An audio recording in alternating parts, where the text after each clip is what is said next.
today.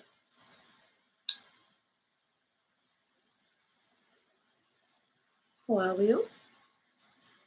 Back again on a Friday, early evening, late afternoon where I am. Beginning of the weekend, and I thought I would relax with another chapter of Great Expectations and cigarette, and although I have contaminated it with lemonade, some whiskey, slasher. Excuse me while I wet my whistle.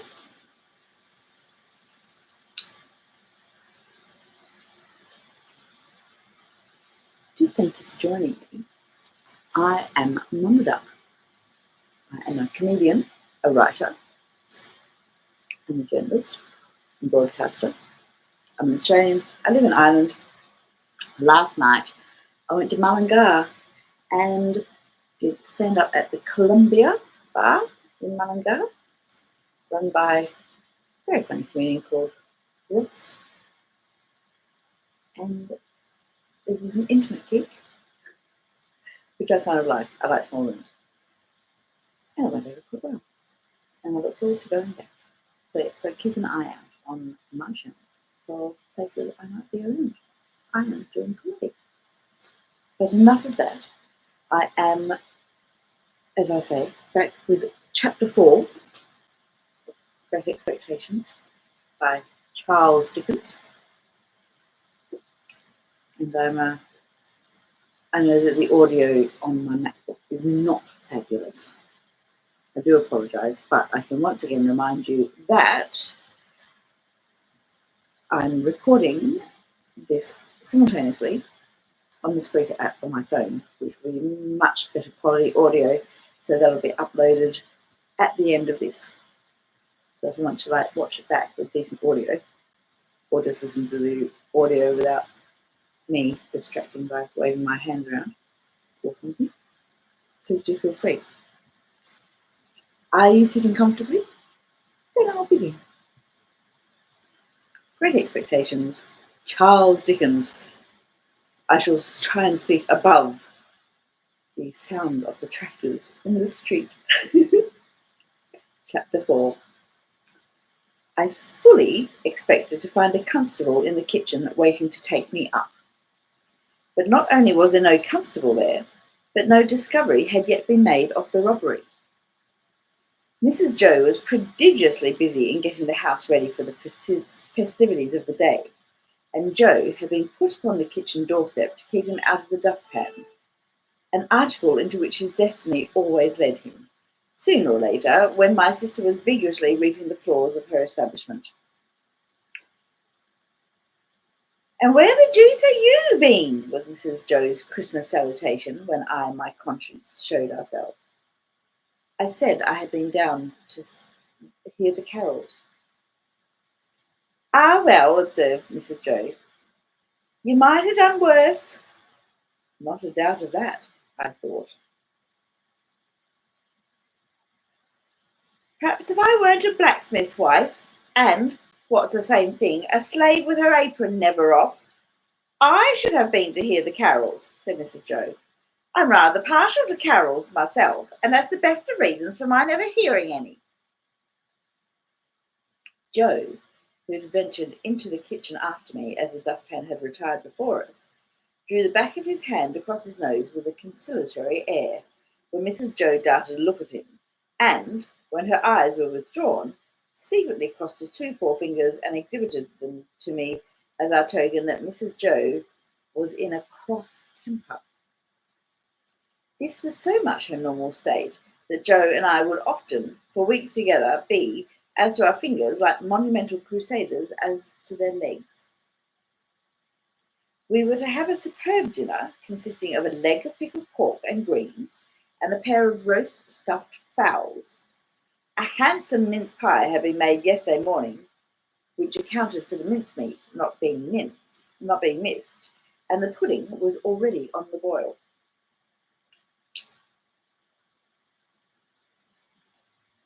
These extensive arrangements occasioned us to be cut off unceremoniously in respect of breakfast.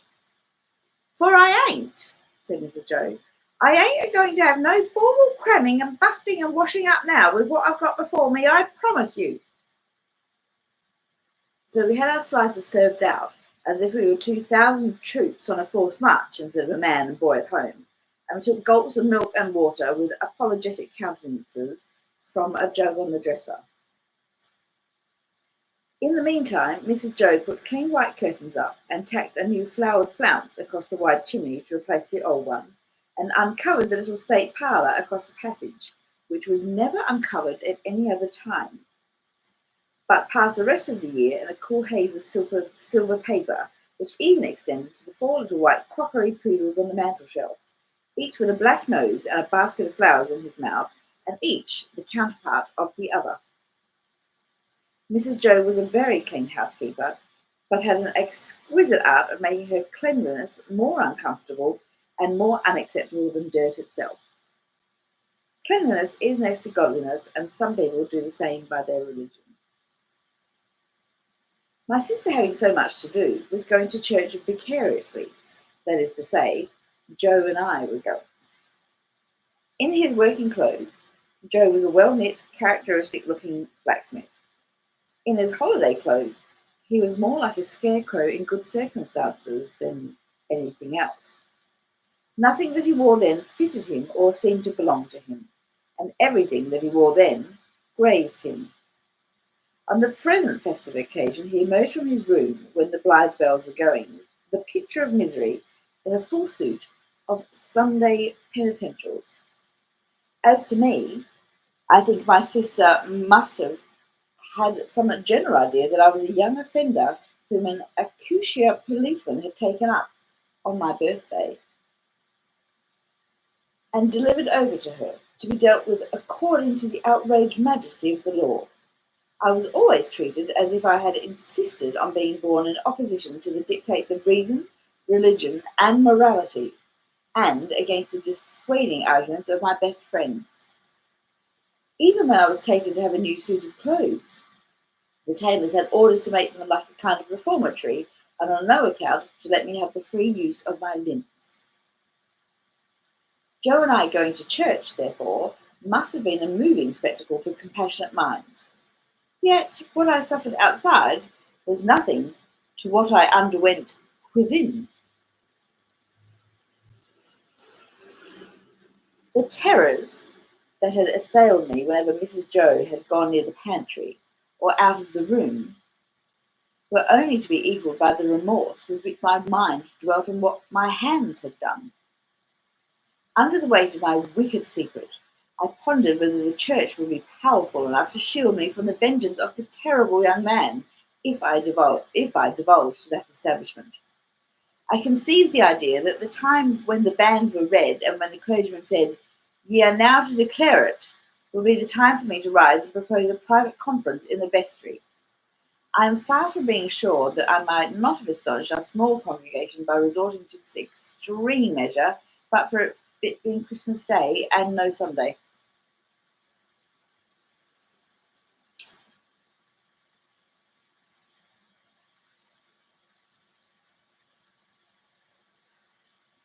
Mr. Wopsle, the clerk at church, was to dine with us, and Mr. Hubble, the wheelwright, and Mrs. Hubble, and Uncle Pumblechook, Joe's uncle, but Mrs. Joe appropriated him, who was a well-to-do corn chandler in the nearest town and drove his own chaise cart.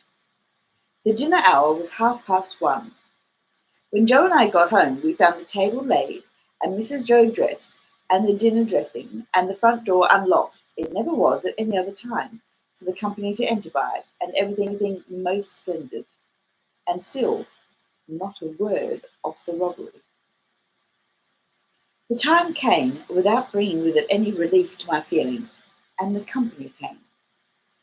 Mr. Wopsle, united to a Roman nose and a large, shining, bold forehead, had a deep voice which he was uncommonly proud of.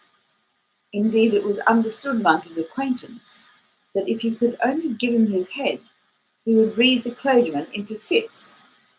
He himself confessed that if the church was thrown open, not being thrown open, he was, as I have said, our clerk.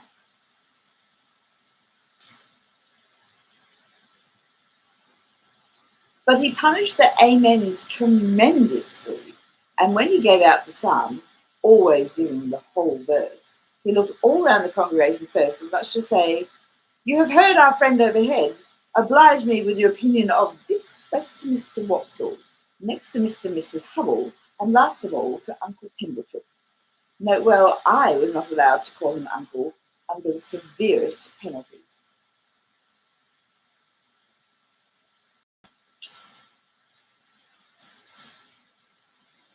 "Mrs. Joe," said Uncle Pumblechook, a large, hard-breathing, middle-aged slow man with a mouth like a fish, dull, staring eyes, and sandy hair standing upright on his head, so that he looked as if he had just all but choked, and had that moment come to. "I have brought you as the compliments of the season. I have brought you, mum, a bottle of sherry wine, and I have brought you, mum, a bottle of port wine." Every Christmas Day he presented himself as a profound novelty, with exactly the same words, and carrying the two bottles like dumbbells. Every Christmas Day Mrs. Joe replied, as she now replied, "Oh, Uncle Pumblechook, this is kind." Every Christmas Day he retorted, as he now retorted, "It's no more than your merits. And now are you all bobbish, and how's sixpence of halfpence?" Meaning me.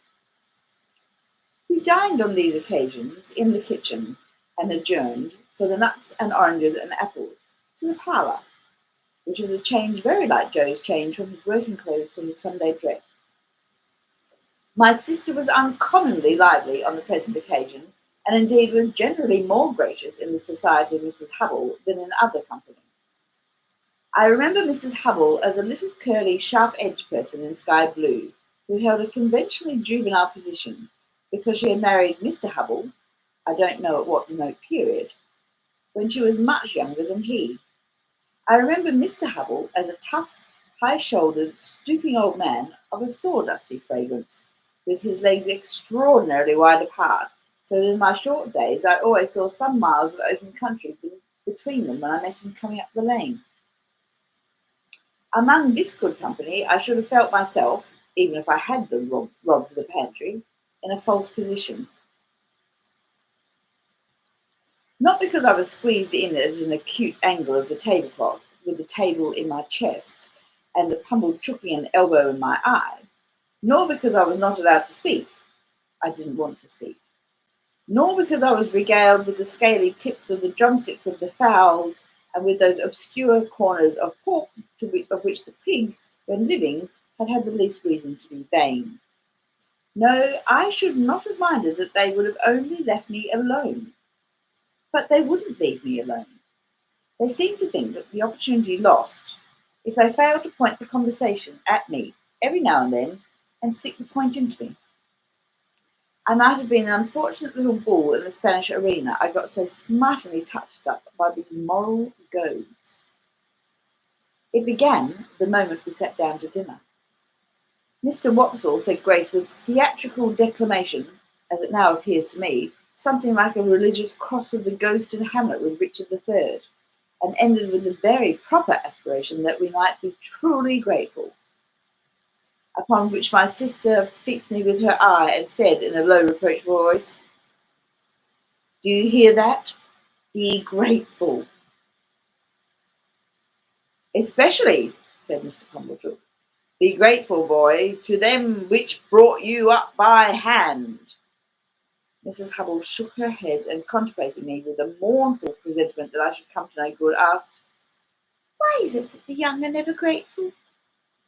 This moral mystery seemed too much for the company until Mr. Hubble tersely solved it by saying, "Naturally vicious." Everybody then murmured, "True," and looked at me in a particularly unpleasant and personal manner.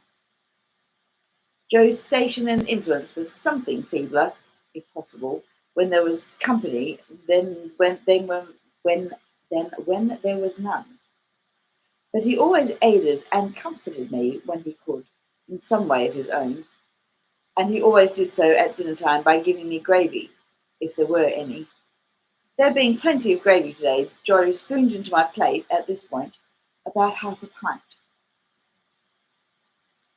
A little later on in the dinner, Mr. Wopsle reviewed the sermon with some severity and intimated, in the usual hypothetical case of the church being thrown open, what kind of sermon he would have given them.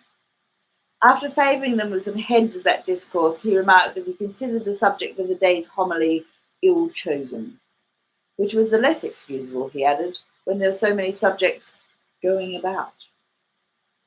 True again, said Uncle Pumblechook.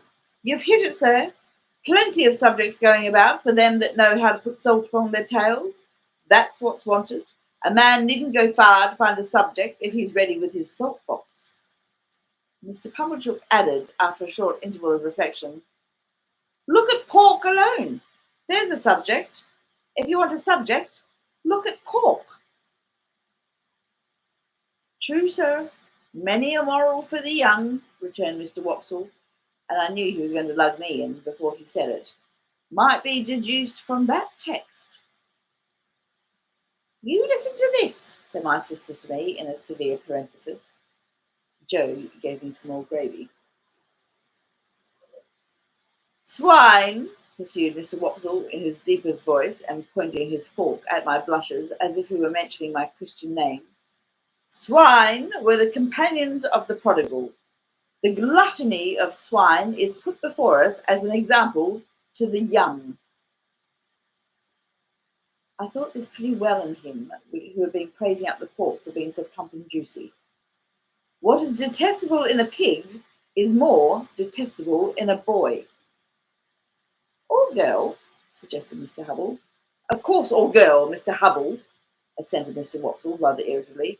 But there is no girl present. Besides, said Mr. Pumblechook, turning sharp on me, think what you've got to be grateful for. If you've been born a squeaker, he was, if ever a child was, said my sister, most emphatically. Joe gave me some more gravy. Well, but I mean a four-footed squeaker, said Mr. Pumblechook. If you had been born such, would you have been here now? Not you. Unless in that form, said Mr. Wopsle, nodding towards the dish. But I don't mean in that form, sir, returned Mr. Pumblechook, who had an objection to being interrupted. I mean enjoying himself with his elders and betters, and improving himself with their conversation, and rolling in the lap of luxury. Would he have been doing that? No, he wouldn't. And what would have been your destination? Turning on me again.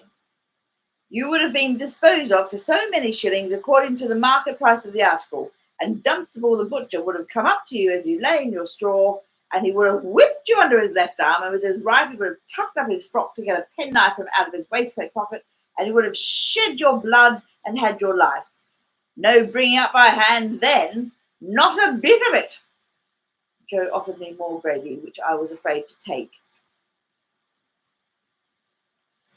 He was a world of trouble to you, ma'am, said Mrs. Hubble, commiserating my sister. Trouble? Echoed my sister. Trouble? And then entered on a fearful catalogue of all the illnesses I had been guilty of, and all the acts of sleeplessness I had committed, and all the high places I had tumbled from, and all the low places I had tumbled into, and all the injuries I had done myself, and all the time she had really wished me in my grave, and I had contumaciously refused to go there. I think the Romans must have aggravated one another very much with their noses. Perhaps they became the restless people they were in consequence. Anyhow, Mr. Wopsle's Roman nose so aggravated me during the recital of my misdemeanours that I should have liked to pull it until he howled.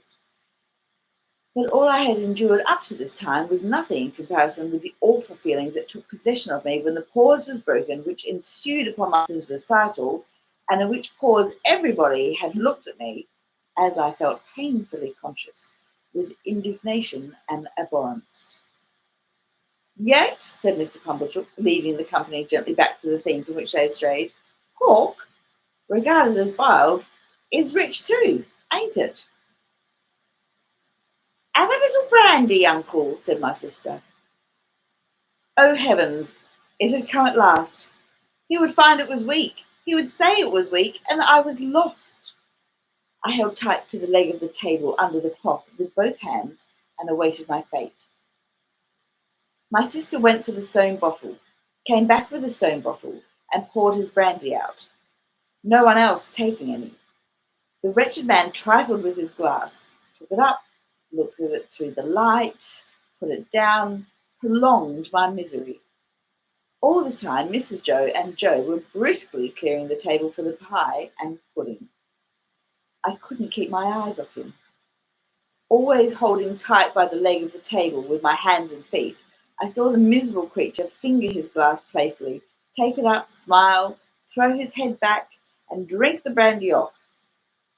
Instantly afterwards, the company was seized with unspeakable consternation, owing to his springing to his feet, turning around several times in an appalling spasmodic whooping cough dance, and rushing out at the door. He then became visible through the window, violently plunging and expectorating, making the most hideous faces, and apparently out of his mind.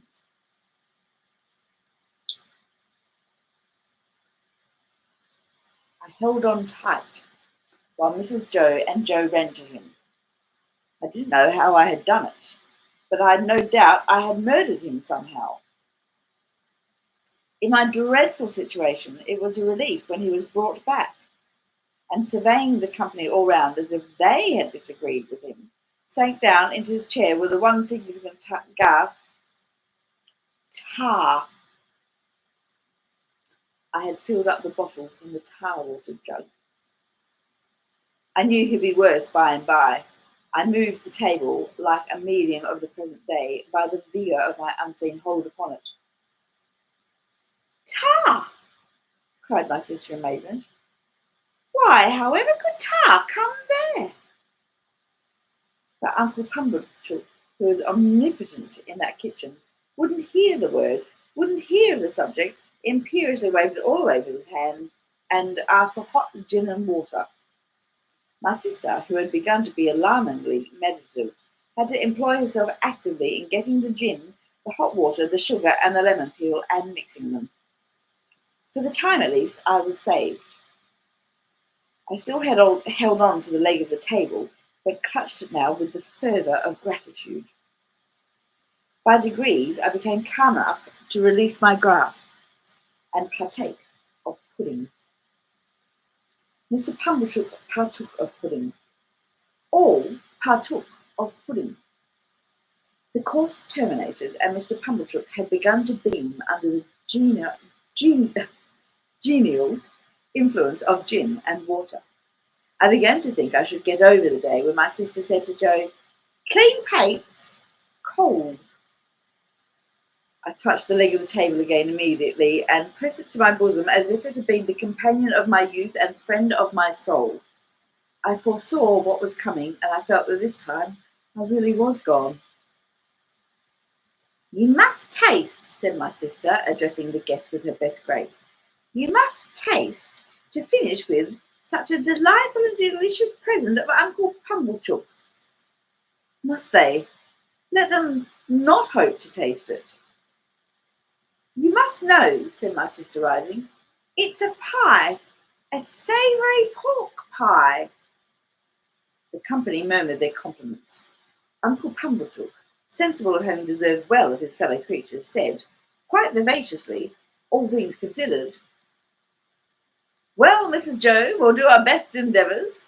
Let us have a cut at this same pie." My sister went out to get it. I heard her steps proceed to the pantry.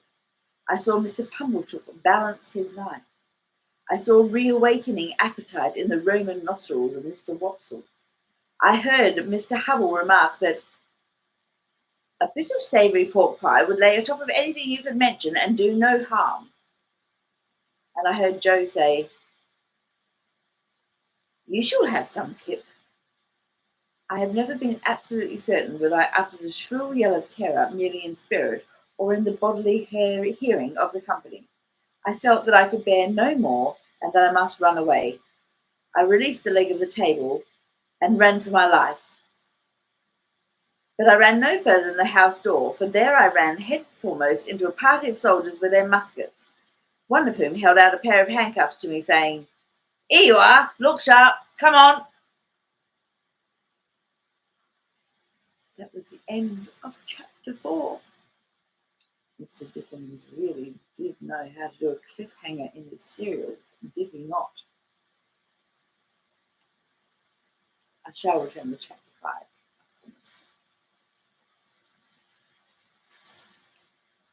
I enjoyed the hell out of it.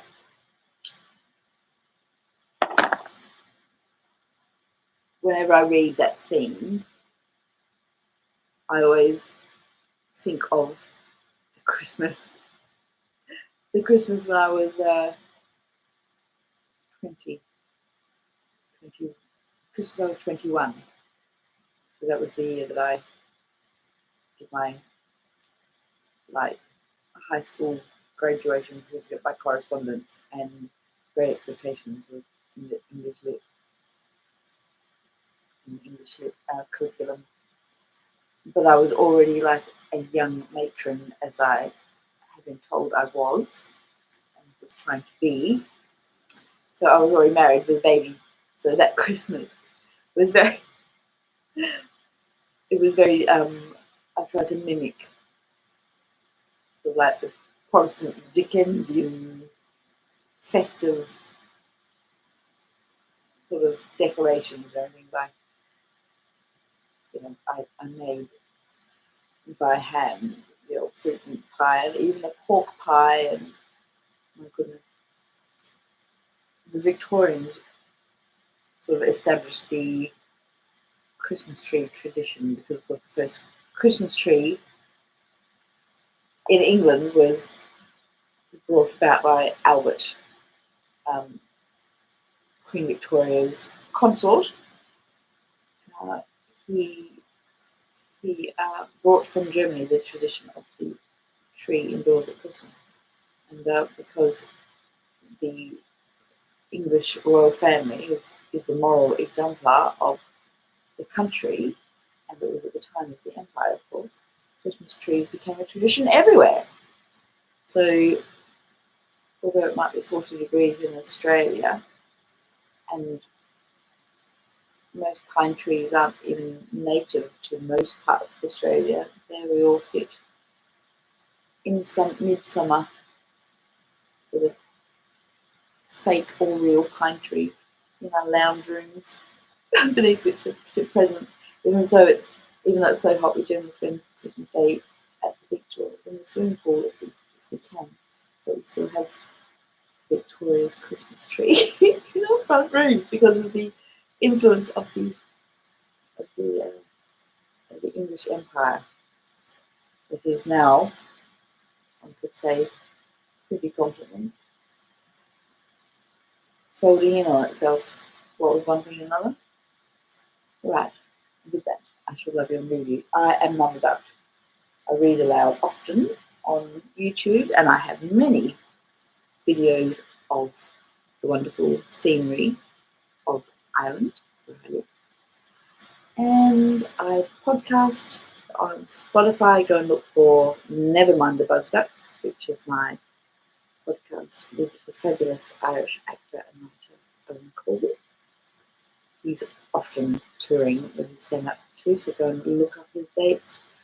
And Finding Ireland Funny is my solo podcast, also on Spotify, Spreaker, that sort of thing. And Owen Colby is around for a few episodes on that as a guest interviewee. We just shoot the shit, really. It was a very raw podcast shot during the pandemic, socially distanced outside. We literally sat in the car with the windows down. No contact. Isn't it weird? Isn't it weird? Honestly, I had no handshakes or hugs or anything from anyone outside my immediate bubble of the feeding the kiddo for about 18 months. Even people I knew. And then, well, there you go. Speaking of corruption and conservative English government in Dickensian times, one rule for the aristocrats and one for the working class. There's most of the working class people obeying the rules, like me, and like literally like being starved of affection from a very huggy, physical sort of person. So, um, literally podcasting with Mr. Colvin. Didn't even shake hands. Because we were so there was no vaccination like in those days, so we were terrified that we would that if we got it, the person could be seriously ill and spread it to their family and friends. So yeah. And yet Boris Johnson was partying hard at number 10 the whole time. And the worst thing about that was not even the one rule for the little people and no accountability or criminal charges for the tops and the old boys. The worst thing about that was Boris Johnson's refusal to obey his own laws. Is that like every mad person and conspiracy theorist out there that is like an anti-vaxxer or COVID denier says, the minute they look at Boris Johnson and go, see, he wasn't playing by the rules because we were right, because it never existed, and it undermines health. There you go. Talk about Dickensian, practically second Georgian in England at the moment. But still, fascinating history. And if we're lucky, I might be traveling to England very, very soon. And if so, I shall take lots of videos of me walking around all blighty, returning to my roots, as it were, because, I'm a very pale Australian, fifth or sixth generation, I think I worked it out to, of my family that lives in Australia. And there's a couple of generations after me, so yeah, my grandkids are eighth generation Australians, which is nothing compared to 65,000 years of continual occupation by my Indigenous brothers and sisters in Australia, who never ceded sovereignty to the English Empire and who have never been granted the dignity of a treaty with the occupiers of the Australian government, even if once offered an apology.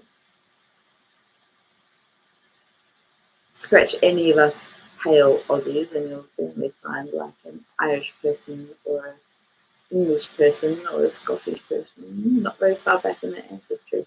Yeah. So it was only 4 generations ago that my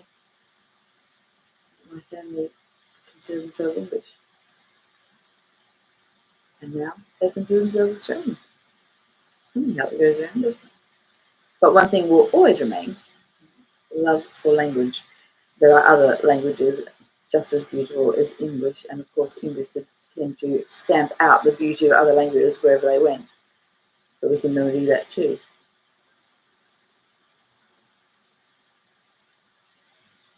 Olin, Slasher.